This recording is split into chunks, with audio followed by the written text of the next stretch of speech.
Hello friends, welcome to our channel trade master educate. स्वागत है आपका एक नए लर्निंग वीडियो में, जो है एक नए ऑप्शन स्ट्रेटेजी के बारे में जो हम यूज कर सकते हैं फॉर ईच एक्सपायरी। ये strategy friends for working people भी बहुत बेहतरीन है and this strategy is 100% working in any type of market. Even the market अगर अप ट्रेंड में है या डाउन ट्रेंड में है, साइडवेज रहे, आप कोई भी ट्रेंड में रहे मार्केट, आप इस स्ट्रेटेजी को यूज कर सकते हो and with this type of strategy we can generate the monthly income. So friends, हमने ऑलरेडी एक स्ट्रेटेजी पोस्ट की थी मास्टर स्ट्रेटेजी करके, बट वहाँ पे एक छोटा सा प्रॉब्लम था कि वहाँ पे कैपिटल रिक्वायरमेंट जो थी वो थोड़ी सी ज़्यादा थी। बट कुछ लोगों के जैसे मैसेज आए थे, तो उस वजह से फिर हम लोगों ने एक ऐसी स्ट्रेटेजी बनाने की कोशिश की कि जिससे आप लो कैपिटल के साथ भी ऑप्शन में स्ट्रेटेजी हर एक्सपायरी के लिए बना सकते हो। सो फ्रेंड्स, ये वीडियो आज बहुत इंफॉर्मेटिव और इंटरेस्टिंग होने वाला है। मैं इस स्ट्रेटेजी में ईच एंड एवरीथिंग आपको हर एक पॉइंट वहाँ पे एक्सप्लेन करूँगा, कब बनानी है, कैसे बनानी है, कब फेल हो सकती है, हमें क्या करना चाहिए, कैसे आप इसे डिप्लॉय कर सकते हो। ईच एंड एवरीथिंग हम इसको डिटेल में समझेंगे। सो फ्रेंड्स, इस वीडियो को बिना पॉज किए हुए या बिना फॉरवर्ड किए हुए आप कंप्लीट और एक एक पॉइंट बहुत ध्यान से सुनना। आपको ईच एंड एवरीथिंग हर एक पॉइंट बहुत अच्छे से समझ में आएगा। तो फ्रेंड्स, कंटिन्यू करते हैं आज का video. So friend, this is our standard disclaimer. So basically what is the strategy? Now this is the strategy which is the extension of the calendar strategy. तो आपको ये समझना पड़ेगा कि कैलेंडर स्ट्रैटेजी एक्चुअली होती क्या है। And again the second point is it is non directional, कि जैसे हम लोगों को पता है कि जो ऑप्शन सेलर्स होते हैं वो जनरली थीटा को कैप्चर करने की कोशिश करते हैं, तो वो बहुत ज़्यादा डायरेक्शन को मुंह मतलब नहीं दिखते, कि वो जनरली नॉन डायरेक्शनल स्ट्रैटेजी की तरफ ये होता है। अब जो ऑप्शन बाइंग करने वाले जो लोग हैं, उन लोगों के लिए मोमेंटम इंपॉर्टेंट होता है और वो डेल्टा को बहुत ध्यान देते हैं। ठीक है, पहले हमें ये समझना पड़ेगा कि ट्रेडिशनल कैलेंडर जो है वो क्यों काम नहीं करते हैं। अब जब आप ट्रेडिशनल कैलेंडर बनाओ या फिर मैं आपको जो बताने वाला हूँ स्ट्रैटेजी वो यूज़ करो, वहाँ पे एक बहुत इंपॉर्टेंट पॉइंट है, that is the first step कि फाइंड आउट द रेंज। जैसे हम लोग एक ट्रायंगल बनाते हैं कि मान लो कि निफ्टी अगर 15,000 पे है, तो हम लोग एक व्यू बनाते हैं कि ऊपर के साइड में 500 पॉइंट और नीचे के साइड में 500 पॉइंट से निफ्टी नहीं जाएगा, तो कॉल पुट हम दोनों बेच देते हैं। तो that is called as short triangle. But इस केस में क्या होता है, अगर मार्केट कंटिन्यू मूव करता है वन साइड में, तो बहुत बड़े लॉसेस होने के चांसेस है, और इस वजह से फिर हम लोग वहाँ पे मतलब रुक नहीं सकते because due to the losses. तो अगर ऐसी स्ट्रेटेजी हो जो हेज हो या थोड़े से मूव हो, तो आपको कोई फर्क ना पड़े, तो that will be the best for sustaining. So friends, हमें सबसे पहले यहाँ पे आपको रेंज फाइंड आउट करनी पड़ेगी। अब रेंज फाइंड आउट करने के लिए दो चीज़ें बहुत इंपॉर्टेंट है। आप ये रेंज फाइंड आउट कर सकते हो, एक तो by using the chart, by looking at the support and resistance, and second method is by using the VIX calculation. आप ये दोनों ही मेथड यूज करके आप एक रेंज फाइंड आउट कर सकते हो और फिर आगे स्ट्रेटेजी में प्रोसीड कर सकते हो। तो हम ये दोनों चीज़ें आज देखेंगे कि सपोर्ट रेजिस्टेंस से कैसे आप रेंज निकालने की कोशिश करोगे और विक्स कैलकुलेशन से कैसे ये चीज़ें पॉसिबल है। So friend, this is the 15 minute chart of the Nifty. हम इसको पहले कन्वर्ट कर लेते हैं 1 आवर कैंडल स्टिक में। Now this is the 1 our chart. अगर आप यहाँ पे सपोर्ट रेजिस्टेंस देखोगे तो आपको क्लियरली समझ में आएगा कि अगर अपसाइड आप चले जाओ, तो यहाँ पे एक जो पॉइंट है, यहाँ पे देखना, यहाँ पे एक बार सपोर्ट बना था एंड बाद में यहीं पे रेजिस्टेंस बन के मार्केट नीचे आया। So this level can be a next resistance. अगर यहाँ पे फिलहाल निफ्टी यहाँ पे है तो ऊपर जाएगा, तो यहाँ पे एक रेजिस्टेंस हो सकता है। Then the second point is this one, यहाँ पे भी एक रेजिस्टेंस हो सकता है, और जो अल्टीमेट रेजिस्टेंस है जहाँ से सेलिंग आई हुई है, दैट इज द 14,750। तो हम लोग एक यहाँ पे एक लाइन मार्क कर लेते हैं, ठीक है। सो 14,750 नीचे के साइड में भी आप आओगे तो this was the first support. यहाँ पे भी देखो 1 2 3 और 4, तो ये एक सपोर्ट बनने के चांसेस है। उसके बाद में 14,000 पे एक सपोर्ट रह सकता है अगर मार्केट नीचे आता है कंटिन्यू निफ्टी, और एक सपोर्ट यहाँ पे भी हो सकता है, ठीक है। तो 13,900 के आसपास। तो फ्रेंड्स, हम लोग एज ए सपोर्ट रेजिस्टेंस देख सकते हैं कि ये शायद मार्केट में अगली, अगर मान लो कि आप गुरुवार को या फिर थर्सडे या फ्राइडे को अगर आप स्ट्रैटेजी डिप्लॉय करते हो तो अगले गुरुवार तक, अगले एक्सपायरी तक ये रेंज में मार्केट रह सकता है। We are considering this as an example और हम इसे समझने की कोशिश करते हैं, ठीक है। तो यहां पे इस पॉइंट से लेके इस पॉइंट तक ये जो है दिस इज अवर रेंज, ठीक है। तो by looking at the chart we can find out the range. तो ऊपर के साइड में 14,750 टू 14,800, ठीक है। तो ये हमारी एक रेंज हो सकती है और नीचे 13,900, यहाँ इसके बीच में निफ्टी कहीं तो भी क्लोज होने के चांसेस है। ये सेम चीज़ अगर हमें as per the Vicks calculate करना है तो हमें सबसे पहले देखना पड़ेगा, ये हमारा फर्स्ट पॉइंट हो गया। अगर हमें विक्स के कैलकुलेशन से देखना है तो सबसे पहले आपको देखना पड़ेगा कि निफ्टी 50 कहाँ है फिलहाल। So you can check 14,371.90। So हम लोग इसे कंसिडर करते हैं 14,372 और जो विक्स है वो है 22.42, दैट इज इंडिया विक्स, ठीक है। ये एक इंडेक्स ही है जो वोलेटिलिटी का है। So it is 22.42। नाउ हम लोग, ये हमारी एक एक्सेल शीट है, यहाँ पे आप देख सकते हो annual range, monthly range, weekly range and expiry. तो हमें वीकली रेंज चाहिए। तो सबसे पहले हमें क्या है, निफ्टी का स्पॉट प्राइस वो था 14,371.90 और विक्स जो है दैट इज 22.42। आपको सिर्फ ये स्पॉट प्राइस और विक्स की वैल्यू डालना है और क्लिक कर देना है। ऑटोमेटिकली एनुअल मंथली का तो हमें कोई यहाँ पे कोई खास काम नहीं है, हमें सिर्फ देखना है कि वीकली में क्या रेंज होती है। तो आपकी 3% अप एंड डाउन, तो आपको एग्जैक्टली यहाँ पे हाई मिलेगा और लो मिलेगा। तो यहाँ से आपको पता चलेगा कि 14,819 this can be a high within a week and 13,925 this can be a low. तो हमने जो चार्ट की कैलकुलेशन की है अकॉर्डिंग टू दैट, जो रेजिस्टेंस आ रहा था वो 14,800 पे आ रहा था और जो सपोर्ट आ रहा था अल्टीमेटली वो 13,900 पे आ रहा था। तो एग्जैक्टली ऐसे ही रेंज विक्स की भी कैलकुलेट होके आ रही। तो हमने दोनों साइड से कंफर्मेशन किया है और ऑटोमेटिकली आपको दोनों ही अकॉर्डिंगली हम दोनों को सिंक्रोनाइज करते हुए हमने डिसाइड किया कि 14,800 टू 13,900 की रेंज मार्केट की रह सकती है। फ्रेंड्स, यहाँ पे आपको डेली, मंथली सब रेंज मिल जाती है, आपको सिर्फ वैल्यू डालनी है और विक्स का जो भी करंट रेट चल रहा है वो आपको यहाँ पे पुट करोगे, इंसर्ट करोगे तो आपको ये सब मिल जाएगा। So basically there is a formula. अगर आपको एक्सेल चाहिए तो आप कमेंट बॉक्स में आपका ईमेल आईडी पोस्ट कर देना और कमेंट करना, मैं आपको ये एक्सेल शीट आपको वहाँ पे ईमेल आईडी पे सेंड कर दूंगा। तो आप यहाँ से ये सारी चीज़ें ऑटोमेटिकली निकाल सकते हो। सो फ्रेंड्स, हमने रेंज निकाल ली कि जैसे निफ्टी जो है 14,000 यहाँ पे कंसिडर करते हैं 14,400 पे, तो 14,800 एंड 13,900 ये हमारी रेंज है, ठीक है। तो हम लोग एक्सपेक्ट कर रहे हैं कि मार्केट इसके और इसके बीच में रहेगा।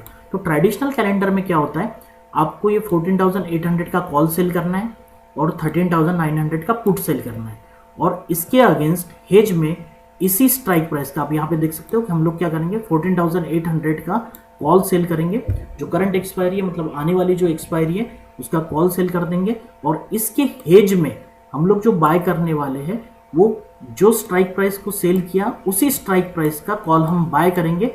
Only the difference is next expiry. तो जैसे हम करंट एक्सपायरी का 14,800 का कॉल सेल कर देंगे और 14,800 का ही कॉल नेक्स्ट एक्सपायरी में बाय करेंगे। सिमिलरली सेम थिंग आपको करना है नीचे के साइड में। तो 13,900 का पुट हम करंट एक्सपायरी में सेल करेंगे और उसी स्ट्राइक प्राइस का पुट हम यहाँ पे नेक्स्ट एक्सपायरी में बाय कर लेंगे। अगर आप यहाँ पे सिंपल देखोगे, मान लो ये जो 14,800 का कॉल जो है वो लगभग आपने मान लो कि 20 रुपीज़ पे सेल किया, तो 100% इसी स्ट्राइक प्राइस का नेक्स्ट एक्सपायरी का कॉल यहाँ पे कॉस्टली होगा 20 रुपीज़ से। मान लो कि ये 70 रुपीज़ पे चल रहा है। तो सिमिलरली अगर आपने पुट भी सेल किया वो भी 20 रुपीज़ के आसपास है और जो पुट बाय किया वो भी लगभग 70 रुपीज़ के आसपास है, ठीक है, थोड़ा कम ज़्यादा एज अ हम एग्जाम्पल ले रहे थे। तो आप जो सेल कर रहे हो वो प्राइसेस कम है और जो बाय कर रहे हो वो प्राइसेस ज़्यादा है तो ये स्ट्रेटेजी क्रेडिट स्ट्रेटेजी नहीं बनेगी, this will be called as debit strategy. ठीक है, इस वजह से क्या होता है कि आप सेलिंग से ज़्यादा बाइंग में प्रीमियम दे रहे हो। तो बेसिकली अगर मार्केट साइडवेज रहता है, मतलब यहाँ पे सबसे बड़ा प्रॉब्लम क्या है, अगर इम्प्लाइड वोलेटिलिटी कंप्लीट बढ़ती है, बहुत ज़्यादा वोलेटिलिटी होती है तो कोई प्रॉब्लम नहीं है, but if implied volatility drops, अगर जहाँ पे आपने स्ट्रेटेजी डिप्लॉय की और वहाँ से इम्प्लाइड वोलेटिलिटी में गिरावट आ जाती है ऑप्शंस में, और अगर इंडेक्स कहीं मूव नहीं होता तो this strategy is not useful. तो ये स्ट्रेटेजी आपको अच्छे रिजल्ट नहीं देती है, यहाँ बहुत बार लॉसेस होते हैं और मैक्सिमम टाइम आप देखोगे तो मार्केट में बहुत कंटिन्यू अपसाइड या डाउनसाइड मूवमेंट नहीं होती है। अगर आप मार्च मंथ छोड़ दोगे तो मैक्सिमम टाइम मार्केट में एक लिमिटेड मूव होता है, अपसाइड जाएगा फिर 100 पॉइंट नीचे आएगा फिर 100 पॉइंट अप जाएगा फिर, तो this basic nature of the market is sideways. ठीक है, तो हमें ऐसा चाहिए कि अगर आपने ये रेंज सिलेक्ट की है, अगर निफ्टी इसके बीच में कहीं पे भी क्लोज हो तो मुझे मेरे स्ट्रैटेजी में प्रॉफिट होना चाहिए। बट कैलेंडर जो ट्रेडिशनल कैलेंडर है, अगर ये निफ्टी ऐसा साइडवे रहता है तो आपको यहाँ पे लॉसेस होते हैं, तो पर्टिकुलर इस पोर्शन के पास और इस पोर्शन के पास ही आपको प्रॉफिट रहता है। तो basically this is the limitation of calendar strategy. अगर यही सेम स्ट्रेटेजी मैं आपको अपस्टॉक में लगा के दिखाता हूँ तो आपको क्लियरली समझ में आएगा कि एक्चुअल में प्रॉब्लम है क्या। फ्रेंड्स, आप देख सकते हो कि हमने 14,800 का कॉल यहाँ पे सेल किया हुआ है, माइनस विन सेल, और 14,800 का नेक्स्ट एक्सपायरी का यानी 4 फरवरी का बाय किया है। सिमिलरली हमने 13,900 का जो पुट है आने वाले एक्सपायरी का 28 जनवरी का वो सेल किया हुआ है और उसके नेक्स्ट एक्सपायरी का हमने बाय किया हुआ है। तो आप देख सकते हो ये 22 रुपीज़ पे है, ये 16 रुपीज़ पे, और ये जो है वो 84 90 रुपीज़ पे। तो आपका जो ये जो ग्राफ बनता है ना, it should be like this. तो आप देखो कि अगर निफ्टी एक्सपायर हो गया 14,000 और 14,600 के बीच में, तो ये 600 पॉइंट के रेंज में आपको यहाँ पे लॉसेस होंगे। ठीक है, सिर्फ इस जगह पे यहाँ से यहाँ तक एक्सपायर हुआ तो आपको प्रॉफिट मिलेगा, और नीचे की साइड में ये थोड़े से पोर्शन में अगर एक्सपायर हुआ तो आपको प्रॉफिट मिलेगा। लेकिन सेंटर में अगर एक्सपायर हो गया तो आपको यहाँ से प्रॉफिट मिलना तो मुश्किल की बात है, यहाँ पे लॉसेस भी होते हैं। सो दैट्स वाई ट्रेडिशनल जो कैलेंडर है वो हमेशा काम नहीं करता है। वो कब बनाया जाता है, जब आपको पता है कि इम्प्लाइड वोलेटिलिटी बढ़ने वाली है। और इम्प्लाइड वोलेटिलिटी कब बढ़ती है, जब कोई न्यूज़ मार्केट में होती है या कोई अपकमिंग इवेंट होता है। ठीक है, जैसे कोई बजट है, ये तो नोन चीज़ें है कि हाँ वहाँ पे बजट होने वाला है तो वोलेटिलिटी रहेगी, तो आई भी बढ़ सकती है। बट ये हमेशा नहीं होते, मैक्सिमम टाइम मार्केट में ऐसी चीज़ें नहीं होती। तो मुझे कोई ऐसी स्ट्रेटेजी चाहिए कि जो इसके बीच में कहीं भी क्लोज हो तो मुझे प्रॉफिट होना चाहिए। ठीक है, तो इम्प्लाइड वोलेटिलिटी थोड़ी सी बढ़े तो भी मुझे दिक्कत ना हो, वो कम हो तो भी मुझे दिक्कत ना हो। तो ऐसी स्ट्रेटेजी हम लोग वहाँ पे डिफाइन कर सकते हैं। तो वही स्ट्रेटेजी मैं आपको आज सिखाने वाला हूँ, पॉइंट टू पॉइंट कैसे करना है और कैसे ये सारी चीज़ें हो सकती है। So basically what is the strategy. So let's say हमने जो एग्जांपल लिया था कि निफ्टी कहाँ पे, उसी को एग्जांपल को कंसिडर करते हैं कि निफ्टी जो है वो फिलहाल ट्रेड कर रहा है 14,400 के आसपास। तो हम जो सेलिंग के लेग है वो वैसे ही रखने वाले हैं। 14,800 के कॉल जो करंट एक्सपायरी है वो हम सेल करेंगे, और जो 13,900 का पुट जो है वो करंट एक्सपायरी का वो भी हम सेल करेंगे। ठीक है, बट अभी जो हेज वाला पोर्शन है यहाँ बाइंग का, यहाँ पे हम चेंज क्या करने वाले हैं, ट्रेडिशनल कैलेंडर में सेम कॉल को बाय किया जाता है नेक्स्ट एक्सपायरी। तो हम यहाँ नेक्स्ट एक्सपायरी तो लेने वाले हैं बट सेम स्ट्राइक प्राइस नहीं लेंगे, हम लेंगे 300, 400, 500 पॉइंट्स अवे। अगर यहाँ पे 14,800 का कॉल सेल किया है हमने, तो हम लोग बाय करने की कोशिश करेंगे 15,200, 15,300 ऐसा कॉल।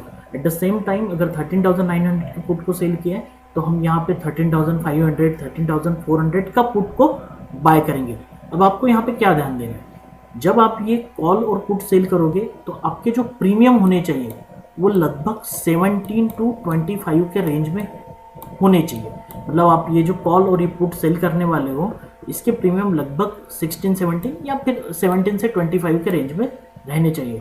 और जब अब रही बात कि हेज जो आपको डालना है बाइंग साइड में, वो कौन से एग्जैक्टली स्ट्राइक प्राइस पे लेना है, तो आप एक काम कर सकते हो कि अगर मान लो कि हमने ये जो कॉल है 14,800 का, ये ₹22 पे, यहाँ पे मान लो कि ₹22 पे आपने सेल कर दिया ये वाला कॉल, तो आप जब बाय करोगे तब आपको इतना ध्यान रखना है कि इसका जो प्रीमियम है ये 22 से कम होना चाहिए।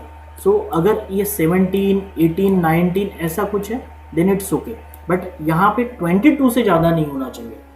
वो 21 भी चलेगा, 20 भी चलेगा, 19, 18, 17 भी चलेगा, ठीक है। तो 4-5 पॉइंट से कम ज़्यादा नहीं, ओनली इससे कम हो, और 4 to 5 पॉइंट्स तक इट्स ओके। बट ऐसा भी नहीं करना है कि ये 22 का सेल किया है तो बाय करते समय ये सिर्फ आप 10 रुपये का बाय करो, नहीं। यहाँ पे 17, 18 वगैरह इस रेंज में आप उसे सेल कर सकते, मतलब लगभग थोड़ा सा 2-3 पॉइंट का डिफरेंस होना चाहिए। अगर ये मैं पुट सेल करता हूँ 25 रुपीज़ पे, तो आप यहाँ पे 20 बाय करने वाले की जो प्रीमियम है वो 20, 19, 22, 21, 23 ऐसे चलेगा। तो इस प्रकार से हमें स्ट्राइक प्राइस का सिलेक्शन करना है। और फिर आप अगर ये स्ट्रैटेजी अगर आप डिप्लॉय करोगे तो आप लोग देखना कि इसमें ग्राफ में कैसे चेंजेस आते हैं और आपको क्या चार्ट मिलता है एक्चुअल में। तो फ्रेंड्स, इसी स्ट्रैटेजी को हम डिप्लॉय करके देखते हैं। जैसे ट्रेडिशनल कैलेंडर है, इसके प्रॉब्लम तो आप समझ में आ गए। अगर आप देखोगे यहाँ पे इम्प्लाइड वोलेटिलिटी जो है, यहाँ पे जो आईवी है, अगर आप इसे कम करोगे ट्रेडिशनल कैलेंडर में तो ये लॉस आपका बढ़ते हुए जाएगा, और कम करोगे देन और प्रॉब्लम हो जाएगी, ठीक है। So this is the basic problem of this strategy. तो हम लोग इसे रिसेट करते हैं, और हमें कौन सी स्ट्रैटेजी डालना है, कैसे लगाना है, इसको देखते हैं। सो लेट से हम सबसे पहले जो नेक्स्ट एक्सपायरी है वो ले लेते हैं, और हम लोग सेलेक्ट करते हैं 14,750 या 800 का भी कॉल ले सकते हो, डिपेंडिंग अपॉन यूर एग्रेसिवनेस कि आपको क्या लगता है। देखो अभी 14,750 का कॉल 22 रुपीज़ का चल रहा है। अगर आप यहाँ पे 14, अगर आपको सिक्योरली ट्रेड करना है, इसकी भी रेंज 800 तक बनेगी। अगर आप 14,800 का कॉल लेते हो तो वो है लगभग 16.5। तो यहाँ पे हम लेते हैं 14,750, जो 22 रुपीज़ पे है। हम लोग इसे सेल करने वाले, यहाँ पे कंफर्म करना है कि सेल है, ऐड पोजीशन। अब हमें नीचे के साइड में 13,900 का पुट सेल करना है। उसकी पहले प्राइस देखेंगे, हाँ एग्जैक्टली 22 रुपीज़ है, तो कोई दिक्कत नहीं, हम इसे भी सेल कर सकते हैं, ठीक है। तो वो भी 22 और ये भी 22, मतलब यहाँ पे आपका फिर से डेल्टा सेलिंग में भी न्यूट्रल हो गया। ऐसा नहीं है कि वो 22 होना चाहिए। अगर आपको लगता है कि मार्केट नीचे के साइड में आ सकता है तो आप थोड़ा सा दूर का भी पुट ले सकते हो, 850 का भी ले सकते हो, 800 का भी ले सकते हो। वहाँ पे भी प्रीमियम 16-17 रुपीज़ भी हो तो कोई दिक्कत नहीं है। यहाँ पे आपको डेल्टा वगैरह बहुत मैनेज करना है, ऐसी कोई ज़रूरत नहीं है। अब ये हो गया। अब हमें हेज करने हैं तो हम 4 फरवरी सेलेक्ट करेंगे। हम जैसे हमारे दोनों जो ऑप्शन सेल किए हुए 21-22 रुपीज़ के आसपास है, तो हम लोग देखते हैं कि 15,200 के कॉल की प्राइस क्या है। ये नेक्स्ट एक्सपायरी है 4 फरवरी CE। तो ये 25 ये ज़्यादा है, हम इसे नहीं सेलेक्ट कर सकते। 15,400 को देखते हैं कितना है। सो इट्स 14 रुपीज़, ये चल जाएगा। अगर आपको बाय करना है तो 15,300 को भी चेक करते हैं। सो ये 90, ठीक है, इसे हमें बाय करना है। अगर आपको 300 बाय करना है तो 300 भी बाय कर सकते हो, 400 करना है तो 400 भी बाय कर सकते हो। डिफरेंस यही होगा कि अगर 15,400 आप कम प्राइस वाला बाय करते हो तो आपका प्रॉफिट जो होगा ना वो ज़्यादा रहेगा कंपैरेटिवली। बट अगर आपको सेफ साइड लेना है तो थोड़ा आप नज़दीक का लो। जैसे हम यहाँ पे 15,300 का कॉल बाय कर लेते हैं। अब वहाँ पे हमने 14,900 का पुट बेचा है, तो 14,500 का पुट देखेंगे। सॉरी 13,500 का पुट, इसकी प्राइस 27। हमने 22 का सेल किया है तो 27 का नहीं बाय कर सकते, तो हमें और 200 पॉइंट नीचे जाना पड़ेगा। यहाँ पे देखते कितना प्रीमियम है, 14 रुपीज़। 400 पे करते हैं तो ये लगभग 20 रुपीज़ है, ठीक है। 300 का करके दिखा दो आपको, इसे बाय कर लेते हैं, ठीक है। तो ये आपकी स्ट्रेटेजी बन गई। हमने एक कॉल सेल किया हुआ है और एक पुट सेल किया हुआ है, ठीक है, 2020। और दोनों के ऑप्शन देखना आपने, जो सेलिंग की है उससे कम है, तो ये बन जाएगी आपकी क्रेडिट स्ट्रेटेजी। अब यहाँ पे आप देखना इसकी जो प्रोबेबिलिटी है वो लगभग 80% है, और यहाँ पे जो रेंज है, सबसे इंपॉर्टेंट जो फैक्टर है वो रेंज 13,852 टू 14,804, जो हमने सबसे पहले विक्स को और चार्ट को देखते हुए निकाला था कि 13,900 और 14,800 के बीच में मार्केट रहेगा तो मुझे प्रॉफिट होना चाहिए, तो एग्जैक्टली वो रेंज यहाँ पे है। तो निफ्टी अगले गुरुवार तक इसके बीच में एक्सपायर तक कहीं पे भी क्लोज हुआ तो आपको यहाँ से प्रॉफिट मिलेगा। अब वो कितना प्रॉफिट होगा वो मुझे अगर चेक करना है तो सिंपल आप देखोगे कि अगर निफ्टी यही के ही रहता है तो भी there is a profit of 1,500, ठीक है। अब यहाँ पे इंटरेस्टिंग थिंग क्या है, जो आपको जो कैपिटल लगने वाला है वो इंपॉर्टेंट है, ये लगने वाला है 77,000 के आसपास, ठीक है। आपका जो प्रीमियम या मार्जिन जो लगने वाला है वो इट इज अराउंड 70 to 80,000 यहाँ पे हमेशा लगेगा, ठीक है। अब यहाँ पे जब 70 और 80,000 आप यूज कर रहे हो और अब सेंटर में ही अगर निफ्टी क्लोज हो जाता है तो भी आप यहाँ से 1,500 दैट इज अराउंड 2% प्रॉफिट आपको यहाँ से मिलेगा। अगर निफ्टी धीरे धीरे ऊपर जाता है तो भी कोई दिक्कत की बात नहीं, आपका प्रॉफिट बढ़ते हुए जाएगा। अगर निफ्टी धीरे धीरे नीचे आता है तो भी कोई टेंशन का काम नहीं है, निफ्टी ऊपर जाए या नीचे जाए आपका प्रॉफिट इन दैट केस थोड़ा बढ़ेगा। बहुत एग्रेसिव मूवमेंट हो जाती है उस समय पे ये स्ट्रेटेजी फेल भी हो सकती है, आप देख सकते हो these are the break even, तो आपको यहाँ पे फर्दर एडजस्टमेंट करने की जरूरत पड़ेगी या you can cut your trade, ठीक है। बट आप देखना कि 90% टाइम ये जो 1 सिग्मा है ना, ये डेविएशन के अंदर ही निफ्टी क्लोज होता है। 90 to 95% टाइम आपको इस स्ट्रेटेजी में कुछ करने का काम ही नहीं पड़ेगा, आपको ऑटोमेटिकली आपका प्रॉफिट मिल जाएगा, ठीक है। और इस स्ट्रेटेजी में आपको हर 15 मिनट में, आधे घंटे में as like a day trading देखने की कोई ज़रूरत नहीं है।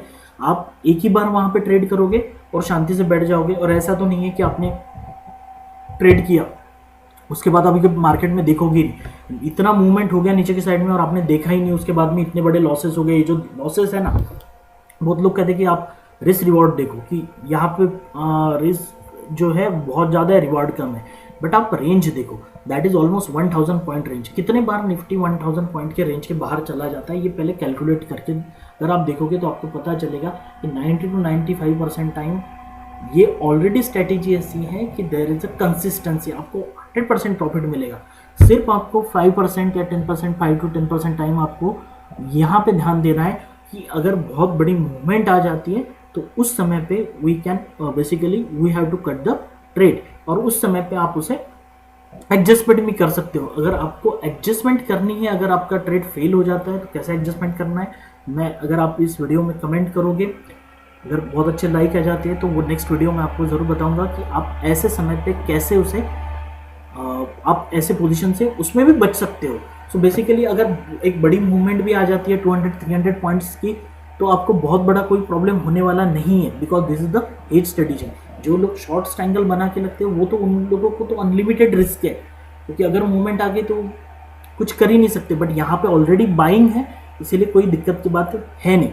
सिर्फ ऐसा है कि जैसे लास्ट स्ट्रेटेजी में लोगों ने पूछा था ये T+0 की जो लाइन है, तो बेसिकली ये जो ग्राफ है ना, आप इस चीज़ को क्लियर समझो, ये जो ग्राफ है ये एक्सपायरी का है।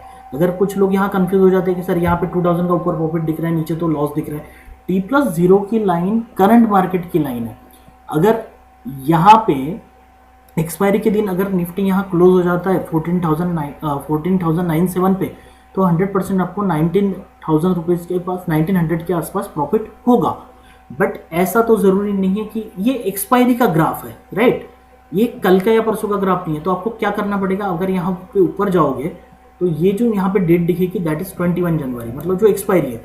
अगर मुझे देखना है कि 27 तारीख को क्या कंडीशन होगी या 26 तारीख को क्या कंडीशन होगी, तो आप यहाँ पे 27 क्लिक करो, आपको ऑटोमेटिकली आपका ग्राफ चेंज हो जाएगा। तो आपको पता चलेगा कि हाँ, अगर आप यहाँ पे देखोगे ये जो 14,200 पे अगर निफ्टी रहेगा 27 को करंट प्राइस पे T+0 मतलब करंट सिचुएशन, तो आपको 650 का यहाँ पे लॉस दिख सकता है। बट अगर मार्केट यहाँ पे 14,200 पे क्लोज हो जाएगा तो ऊपर में जो ग्रीन में है that will be your profit. भले ही करंट मार्केट में 600 का लॉस होगा बट क्लोजिंग समय पे automatically that will be converted into around 1,600 rupees profit. अब ये जो 1,600 या 2000 रुपीज प्रॉफिट है, लोग कहते हैं कि सही नहीं है, ये सही फिगर नहीं दिखाता।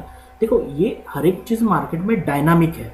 अगर यहाँ पे आपको 1635 का प्रॉफिट दिख रहा है तो 100% there will be the variation little bit, क्योंकि ये जो कंडीशन है ना, ये अभी जो इम्प्लाइड वोलेटिलिटी है, अगर आप यहाँ पे देखोगे तो अभी जो इम्प्लाइड वोलेटिलिटी है उस हिसाब से हम लोग उसे कैलकुलेट करते हैं। अगर इम्प्लाइड वोलेटिलिटी में कम ज़्यादा होगा तो आपको यहाँ पे भी डिफरेंस दिखेगा।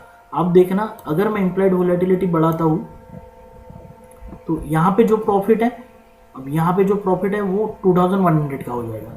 अगर मैं इम्प्लाइड वोलेटिलिटी को और बढ़ाता हूँ तो वही प्रॉफिट यहाँ पे थोड़ा बढ़ जाएगा, और इम्प्लाइड वोलेटिलिटी को हम चेंज करते हैं सो ये प्रॉफिट 2000 से लेकर 2800 पे जाएगा। तो ये डिपेंड, वैसे ही आईवी अगर कम होता है तो थोड़ा कम ज़्यादा होगा, बट 95% टाइम यहाँ पे बहुत कुछ चेंज नहीं होता है। छोटा सा 100-200 रुपीज़ के चेंजेस होते हैं, but that is adjustable, no issue at all. But आपको इस ग्राफ से क्लियर आइडिया होगी कि आपको कहाँ पे आपका मतलब कौन से जगह पे आपका प्रॉफिट होने वाला है, कौन से जगह पर ब्रेक इवन है, आप एग्जैक्टली यहाँ पे देख सकते हो। एंड ये जो स्ट्रैटेजी है ये प्री प्लान स्ट्रैटेजी है कि आप हर चीज़ कैलकुलेट करके आप एक पोजीशन बनाते हो मार्केट में और एक प्लान बना रहे हो कि इसके बीच में मुझे इतना इतना प्रॉफिट होना चाहिए। इम्प्लाइड वोलेटिलिटी को एज इट इज़ रखते हैं, ठीक है।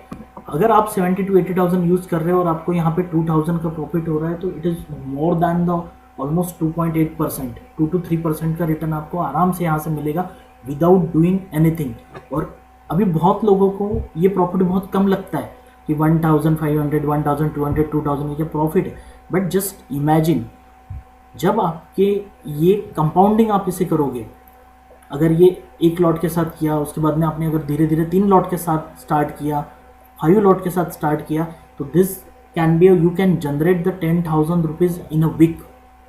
तो फ्रेंड्स ये तो ब्यूटीफुल फैक्टर है कि इंट्राडे में आपको वैसे ही पता है कि कितने लोग प्रॉफिट करते हैं और कितनी बार लॉस करते हैं। 2 दिन प्रॉफिट होता है, तीसरे दिन जितना हो मिला उतना चला जाता है, और ब्रोकरेज का तो अलग फंडा है, ठीक है। तो फ्रेंड्स यहाँ पे ये सारी चीज़ों का बहुत एडवांटेजेस है। अगर आप इसे अच्छे से समझ लो, आप कुछ दिन ट्राई करके देखो ऑब्स्ट्रा में, यहाँ से आप इसे सेव भी कर सकते हो। इसका जो भी नाम डाल देना, निफ्टी एक्सपायरी सेव टू, तो ये स्ट्रैटेजी यहाँ पे सेव हो जाएगी। What ever the profit of loss, आप इसको आगे के 3-4 दिन में देख सकते हो कि क्या कंडीशन चल रही है। आप कुछ दिन तक इसे ऑब्स्ट्रा में चेक करो, एनालाइज करो, उसके बाद में एक एक लॉट के साथ ट्राई करो। जब आपको कॉन्फिडेंस हो जाएगा तब आप इसे अच्छे से लगा सकते हो। अगर इसके बारे में आपको कोई भी अगर डाउट है, अगर कोई मतलब स्ट्रैटेजी लगाते समय कोई प्रॉब्लम है, तो you can ask in the comment section. अब यहाँ पे जो इम्पोर्टेंट चीज़ है मैंने आपको बता दी, बट और एक इम्पॉर्टेंट पॉइंट है कि ये स्ट्रैटेजी आपको डिप्लॉय कब करना है, ठीक है। अब बहुत सी स्ट्रैटेजी तो है, बट वो एग्जैक्टली कब डिप्लॉय करना है ये बहुत ज़रूरी है। अगर आप ये स्ट्रैटेजी ट्यूसडे, मंडे को डिप्लॉय करोगे तो इससे कोई फ़ायदा नहीं होगा, आपको कोई प्रॉफिट मिलने के चांसेस बहुत कम है, क्योंकि प्रीमियम नहीं रहेगा। तो आपको हमेशा ये स्ट्रैटेजी लगानी है, एक तो आइदर थर्सडे और फ्राइडे। तो these are the ideal days to deploy this strategy. तो हमेशा इस थर्सडे या फ्राइडे को आप इसे लगा सकते हो। Generally Friday is better. अब यहाँ से 2 to 3% प्रॉफिट हर वीक में एक्सपेक्टेड है। अगर ये 1 to 2% पर वीक कैलकुलेट करोगे तो मंथली तो आपका 8 to 10% हो जाएगा, लेकिन हम लोग 6% मंथली करते हैं, तो दैट कैन बिकम 70,000। मतलब अगर आप 1 लाख रुपए के साथ ट्रेड करते हो तो दैट कैन बिकम 1,70,000। तो मोर देन 60-70% रिटर्न आप 1 ईयर में कैलकुलेट कर सकते हो। तो पावर ऑफ कंपाउंडिंग को आप करके देखोगे, नेक्स्ट ईयर से आप 1.5 लाख एज अ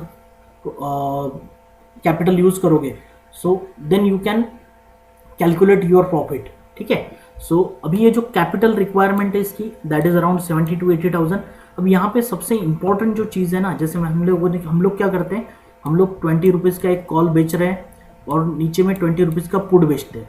अब इसके हेजिंग में हम लोग 18 रुपीज़ का कॉल बाय कर रहे हैं और 18 रुपीज़ का पुट भी बाय कर रहे हैं नेक्स्ट एक्सपायरी का। अब जब ये स्ट्रैटेजी आपको डिप्लॉय करनी है तो सबसे पहले ये जो बाइंग वाले कॉल पुट है ना नेक्स्ट एक्सपायरी, ये आपको एग्जीक्यूट करने हैं और उसके बाद में आपको ये सेल वाले एग्जीक्यूट करने हैं। अगर आप स्टार्टिंग में सेल वाले एग्जीक्यूट करोगे तो यहाँ पे आपको जो कैपिटल है वो 80,000 के अंदर ये स्ट्रैटेजी बैठने वाली नहीं है। अगर आपको हेजिंग बेनिफिट चाहिए तो आपको सबसे पहले ये बाइंग करना पड़ेगा, ये बाय करना पड़ेगा, उसके बाद ये दोनों सेल करने पड़ेंगे, तभी आपको हेजिंग बेनिफिट मिलेगा। अगर आप ये स्ट्रैटेजी जीरोधा में यूज़ करने जाओगे तो जीरोधा में सबसे बड़ा प्रॉब्लम है कि जो फार ओटीएम कॉल पुट होते हैं वो जीरोधा बाय ही नहीं करने देता due to the OI restriction. तो आपको ऐसा ब्रोकर यूज़ करना है कि जहाँ पे कोई ऐसे रिस्ट्रिक्शन ना हो। So that's why you can use the angel broking.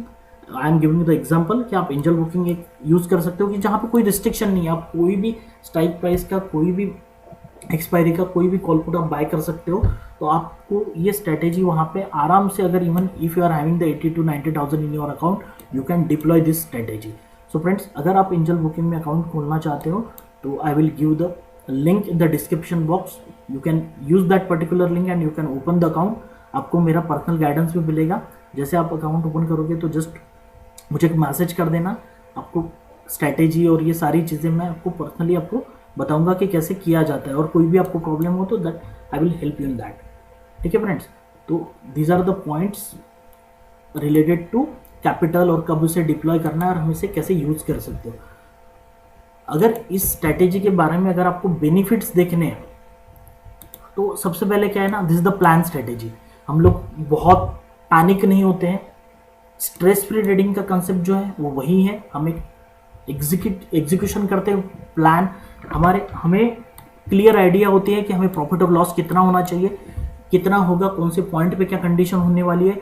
और सबसे ब्यूटीफुल जो फैक्टर है इस स्ट्रैटेजी के बारे में, कैपिटल की रिक्वायरमेंट है वो बहुत कम है as compare to any other. अगर आप 20,000 या 30,000 के साथ इंट्राडे ट्रेड करते हो तो आप खुद को पूछ के देखो कि आप मंथ एंडिंग में कितना प्रॉफिट कर पाते हो। भले ही यहाँ प्रॉफिट आपको कम मिलेगा, बट प्रॉफिट मिलेगा तो सही, और कुछ लॉसेस तो नहीं होने वाले। बट आप डे ट्रेडिंग में कितने लोग हैं कि 20,000 to 30,000 यूज करते हैं, वो लूज कर देते हैं, फिर से वो वही पैसे अमाउंट लाते हैं, फिर वो लूज कर देते हैं, एंड दिस प्रोसेस कंटिन्यू 3-4 साल चल जाती है। तो 3-4 साल में तो वैसे ही 3 to 5 lakhs तो लोग ऑलरेडी लॉस कर ही चुके हैं या करते हैं। सो रादर दैन थोड़ा सा आप पैसा बचा के रखो और एक छोटा सा एक डिसेंट से अमाउंट के साथ एक प्लान स्ट्रेटेजी में जाओ तो you can mint money. So that is the thing.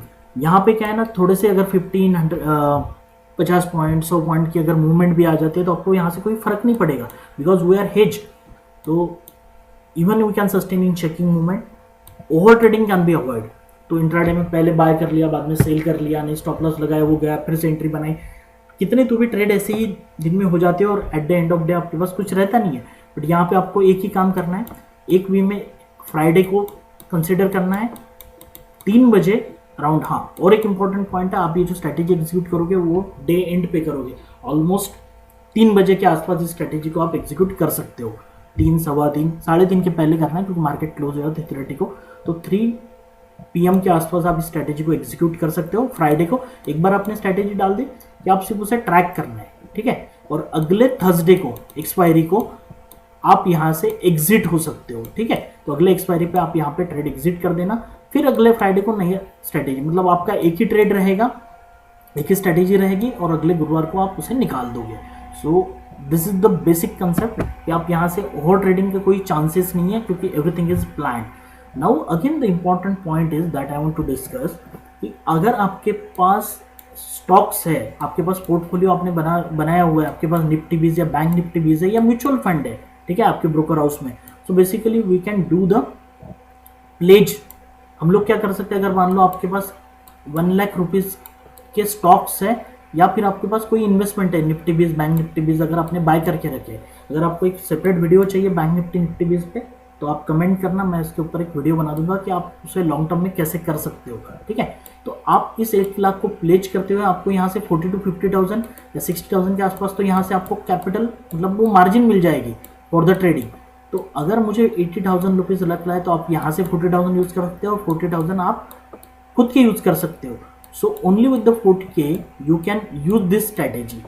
मतलब होगा क्या, आपका जो इन्वेस्टमेंट है, जहाँ पे आपने लॉन्ग टर्म के लिए इन्वेस्ट किया है, ये तो प्रॉफिट जो मिलना है लॉन्ग टर्म में वो तो मिलेगा ही, but we are using this capital for the rental income. मतलब इसी पैसे को, इसी अमाउंट को यूज करके हम वीकली भी हम वहाँ से रिटर्न ले सकते हैं। तो कंपाउंडिंग का इफेक्ट ऑटोमेटिकली वहाँ पे आ जाएगा। सिर्फ यहाँ पे एक इंपॉर्टेंट चीज़ याद रखनी है, अगर आपके स्ट्रेटेजी में मान लो कैपिटल जो है 80,000 रुपीज़ लग रहा है, तो मिनिमम 50%, दैट इज यहाँ पे जो मिनिमम 50% होगा ये 40,000, तो 40,000 आपके पास कैश होना जरूरी है। बाकी 40,000 आप प्लेज करके भी वहां से ले सकते हो। So friend, this is all about our the strategies. मैंने आपको ईच एंड एवरी पॉइंट यहाँ पे एक्सप्लेन किया है, कैसे करना है, कब करना है, क्या होता है। अगर इसके बावजूद भी अगर आपको कोई डाउट है तो कमेंट सेक्शन में आप उसे पूछ सकते हो। So friend, thank you for listening the videos. Hit the like button if you like our content and subscribe our channel. Thanks for listening the video. Share this video with your friends and family. Thank you, friends.